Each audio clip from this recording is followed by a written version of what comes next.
ఇది fourth problem.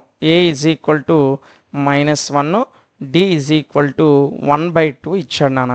ఓకేనా? So చూద్దాం అవి కూడా. Problem number 4, a is equal to -1, d is equal to 1/2. ఓకేనా? చూడండి, a is equal to -1, d is equal to 1/2 ఇచ్చాడు నాన్న. సో దీంట్లో ఉన్న ఫస్ట్ 4 టర్మ్స్ కూడా రాసేద్దాం. సొల్యూషన్ అని పెట్టి వాడిచ్చిన ఏ వాల్యూయే first term. So first term దీన్నే ఏ అనొచ్చు, లేదా A1 అనొచ్చు, T1 అనుకోవచ్చు. ఎంత ఇచ్చాడు? -1 ఇచ్చాడు. సో ఫస్ట్ టర్మ్ వాడు ఇచ్చేసాడు, మనకేం ప్రాబ్లం లేదు. సెకండ్, థర్డ్, ఫోర్త్ టర్మ్స్ మనం కట్టాలి. ఓకేనా? సో ఇప్పుడు నేను సెకండ్ టర్మ్ రాస్తున్నాను. సెకండ్ టర్మ్ దీన్ని A2 అనొచ్చు, లేదా T2 అనొచ్చు, ఏదైనా అనుకోవచ్చు. ఈ ఫస్ట్ టర్మ్కి కామన్ డిఫరెన్స్ని యాడ్ చేయాలి నాన్న. కామన్ డిఫరెన్స్ ఎంత ఇచ్చాడు? 1/2 ఇచ్చాడు. ఓకేనా? సో ఫస్ట్ టర్మ్ -1 ప్లస్ దానికి 1/2 యాడ్ చేశాను. సో దీని కింద ఏమీ లేదంటే 1 ఉన్నట్టు నాన్న. సో 1కి 2కి LCM 2, 2 1 జా 2, A2 -2 ప్లస్ 1 1 జా 1. -2 నుంచి 1 తీసేస్తే -1/2. అంటే సెకండ్ టర్మ్ ఎంత వచ్చింది నాన్న? -1/2 వచ్చింది. ఓకేనా? సో ఇప్పుడు థర్డ్ టర్మ్ కడదాం నాన్న. థర్డ్ టర్మ్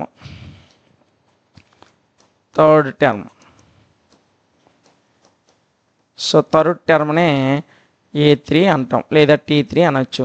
థర్డ్ టర్మ్ ఎలా కడతామంటే, ఇక్కడ ఉన్నటువంటి ఫస్ట్ టర్మ్కి కామన్ డిఫరెన్స్, సెకండ్ టర్మ్ కదా ఇది. ఈ సెకండ్ టర్మ్కి కామన్ డిఫరెన్స్ కలిపితే వచ్చేది థర్డ్ టర్మ్. ఓకేనా? సో ఇది చూడండి, ఇదేమో -1/2, ఇదేమో +1/2. ఇందులో ఇది పోతే 0 వస్తుంది. సో థర్డ్ టర్మ్ ఎంత వచ్చినా 0 వచ్చింది. ఇక ఫోర్త్ టర్మ్, లాస్ట్ టర్మ్ నాన్న. ఫోర్త్ టర్మ్నే మనం A4 అనొచ్చు, లేదా T4 అనొచ్చు, మన ఇష్టమే. సో దీంట్లో థర్డ్ టర్మ్ ఏదైతే ఉందో దానికి కామన్ డిఫరెన్స్ని యాడ్ చేస్తాం. థర్డ్ టర్మ్ ఏమో 0, కామన్ డిఫరెన్స్ ఏమో 1/2. 0కి 1/2 కలిపితే ఎంత నాన్న? 1/2 వస్తుంది. ఓకేనా? సో మనకి 4 టర్మ్సే రాయమన్నాడు కాబట్టి 4 టర్మ్స్ కూడా రాసేసాం. కాబట్టి మనం ఏం రాస్తామంటే ఇప్పుడు therefore ఫస్ట్ 4 టర్మ్స్ మొదటి 4 పదాలు ఏంటంటే వచ్చానా? ఫస్ట్దేమో -4 వచ్చింది, అంతేనా? ఫస్ట్దేమో -1 వచ్చింది, వాడే ఇచ్చాడు లెక్కలో.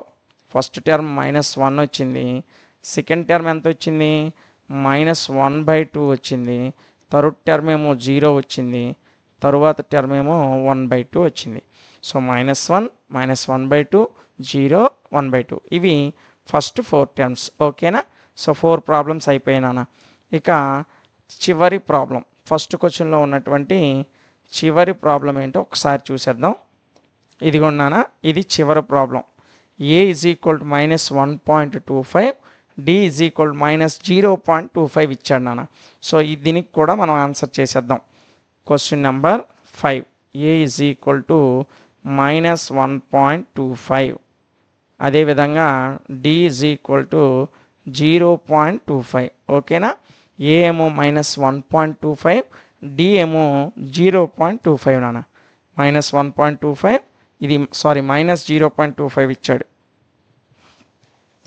D వాల్యూ -0.25 ఇచ్చాడు నాన్న. ఓకేనా? సో ఏమో -1.25, ఇదిగోండి క్వశ్చన్ వైపు జాగ్రత్త చూడండి. ఇది -1.25, ఇదేమో -0.25. ఓకేనా? సో దీని ఆన్సర్ కూడా మనం సాల్వ్ చేసేద్దాం. అలా చూడండి నాన్న. సొల్యూషన్ సో వాడిచ్చిన ఏ వాల్యూయే మనకు ఫస్ట్ టర్మ్ అవుతుంది.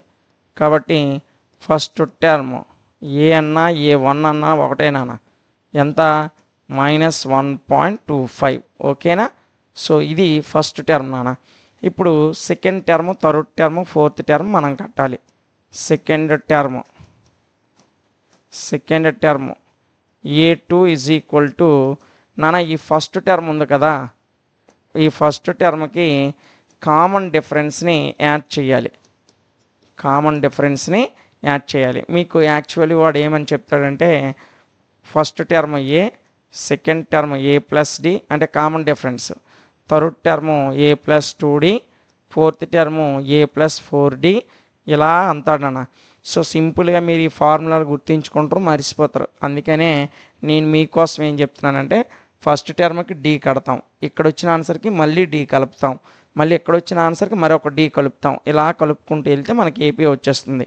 కాబట్టి ఫార్ములా లేకుండానే ఈజీగా మీకు అర్థమయ్యేటట్టు చెప్పుకుంటూ వెళ్తున్నాను. ఓకేనా? నెక్స్ట్ నాన్న. సో అందుకే ఈ ఫార్ములా మీకు చెప్పలేక కాదు, మీరు కన్ఫ్యూజ్ అవుతారేమో అని. ఓకేనా? ఇది -1.25, ఇది -0.25 అంటే ఇక్కడ రూపాయి పావలా ఉంది, ఇక్కడ ఒక పావలా ఉంది, రెండు కలిపితే రూపాయి అర్ధ రూపాయి అవుతుంది. అంటే -1.50 అవుతుంది నాన్న. -1.50 అవుతుంది. 0 వేయకపోయినా పర్లేదు, 1.5 అనేసినా పర్లేదు. ఓకేనా? ఇది సెకండ్ టర్మ్ నాన్న. ఇంకా మనం థర్డ్ టర్మ్ మరియు ఫోర్త్ టర్మ్ కట్టాలి. సో థర్డ్ టర్మ్ అంటే A3, ఇక్కడ వచ్చిన A2 ఉంది కదా నాన్న, ఈ A2కి మరొక డిని కలిపియాలి. డి అంటే -0.25. ఓకేనా? ఇదేమో -1.50, ఇదేమో -0.25. ఈ రెండు కలిపితే -1.75 అవుతుంది.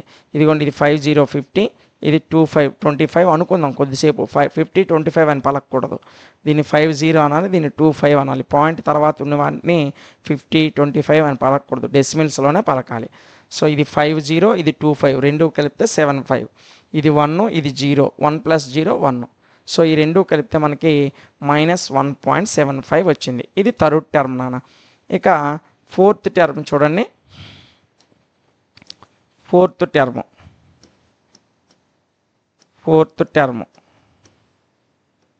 A4 ఇక్కడ థర్డ్ టర్మ్ వచ్చింది కదా నాన్న, ఈ థర్డ్ టర్మ్కి మరొక కామన్ డిఫరెన్స్ డీని కలిపేయాలి నాన్న.